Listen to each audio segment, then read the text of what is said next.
है ज़र और ज़ोर की बुनियाद पे तहरीक इंसाफ का मैंडेट छीना गया है और बड़े ठाठ से उस पर बैठ गए हैं।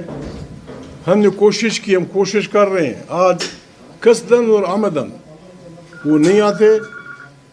वज़ीरों की फ़ौज दफर मौज है। एक वज़ीर ख्वाजा आसिफ आया, 5-10 मिनट बैठा चला गया। कोई वज़ीर वहाँ नहीं था।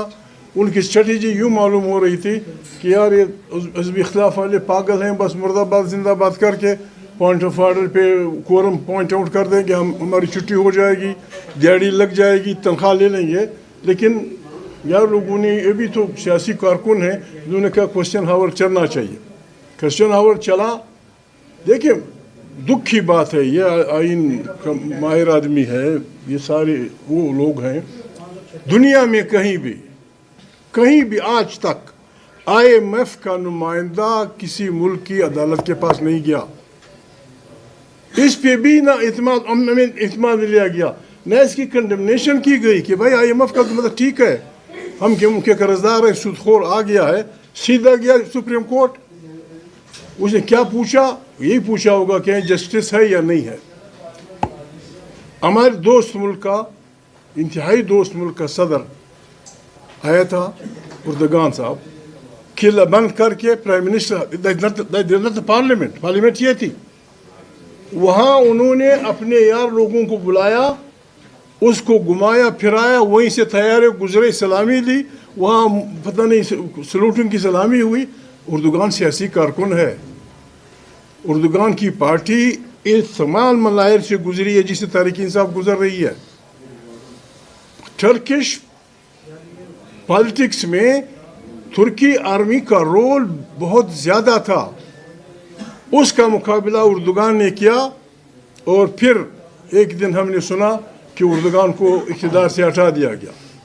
लेकिन तुर्क अवाम अपनी कॉन्स्टिट्यूशन से, अपनी जमहूरियत से मोहब्बत करने वाले लोग वो सड़कों पे आए और उन्होंने निकले उर्दुगान को उस पोजीशन पे पहुँचाया। और आर्मी खुद, देखिए अपनी आर्मी को आइन के दायरे में लाना गद्दारी नहीं है।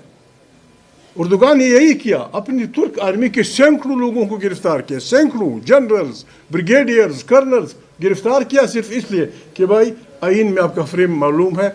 आज वो तुर्क जमहूरियत का सदर है, वो समझता है, वो देख रहा होगा कि भाई यहाँ तो अपोजिशन का कोई नुमाइंदा नहीं, यहाँ तहरीक इंसाफ के लोग नहीं हैं, यहाँ शहबाज शरीफ का बड़ा भाई भी नहीं है।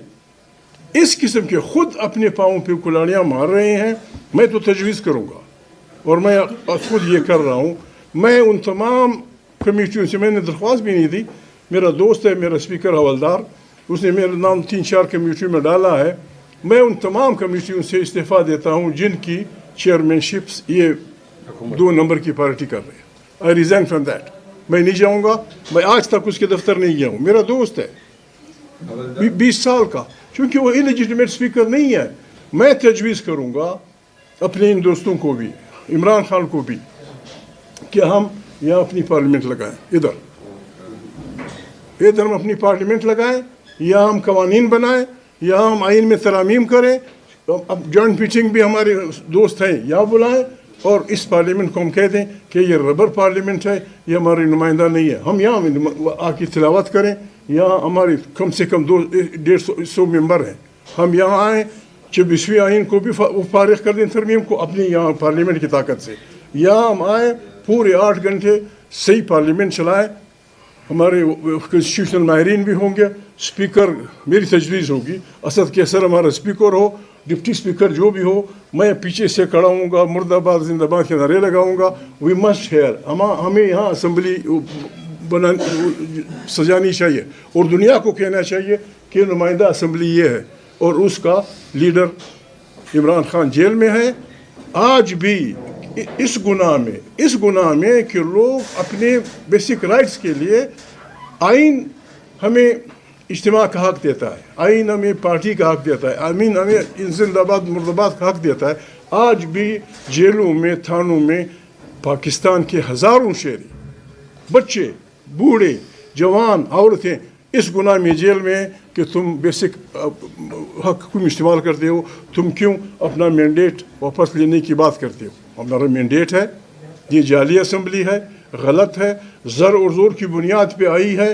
وی کنڈیم اٹ. ہم اس کو نہ اسمبلی مانتے ہیں. اسمبلی یہ ہے جس کی رہبری تحریک انصاف کی پارٹی کرے گی، وہ جنون اسمبلی ہے. پھر دیکھیں گے آگے ہم نے کیا کرنا ہے. میں ان سے بھی ریکویسٹ کروں گا، یہ بھی سرکاری پارٹی کمیٹیوں سے نکل آئے. ہماری اپنی کمیٹیاں ہیں، اس میں ہمیں جگہ ملی. میں بھی کسی جگہ درخواست دے دوں گا جو committee is led by opposition. پھر ہم نے پیرالل اسمبلیاں چلانی ہے. جنون اسمبلی یہ ہے جن کو اقتدار نہیں ملا، جعلی اسمبلی وہ ہے.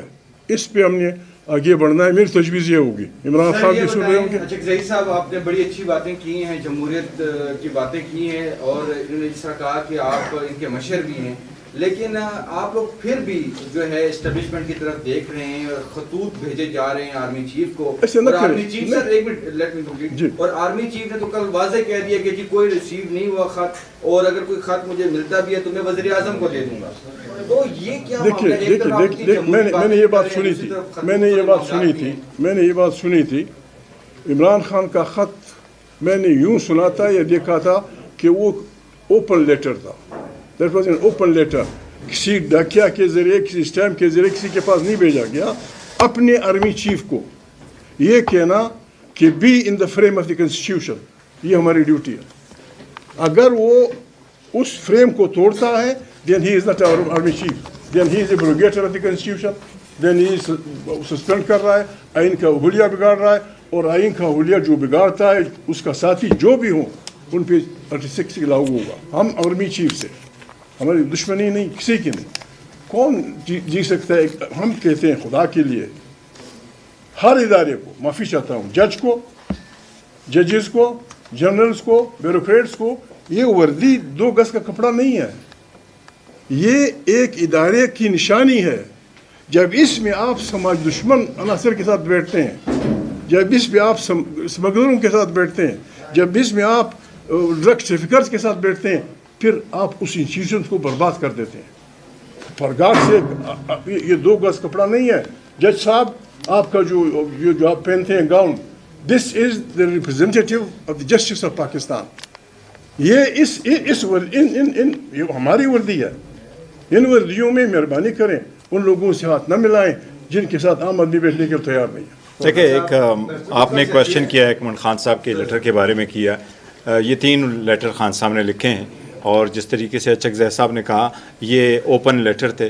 اوپن لیٹر تھے ایک پولیٹیکل پارٹی جو سب سے بڑی پولیٹیکل پارٹی کے اس کے سربراہ کی طرف سے سابق وزیر اعظم کی حیثیت سے اس نے عوام کے مسائل کا ذکر کرتے ہوئے اس لیٹر میں ذکر کیا ہے. ہمیں امید ہے اس کا جواب آئے نہ آئے، لیکن ہمیں یہ امید ضرور ہے اور ہونی چاہیے کہ وہ جو اوپن لیٹر ہے جس میں اقدامات کے تذکرہ کیا گیا ہے کہ یہ اقدامات ہونے چاہیے تاکہ ملک میں اسٹیبلٹی آ جائے.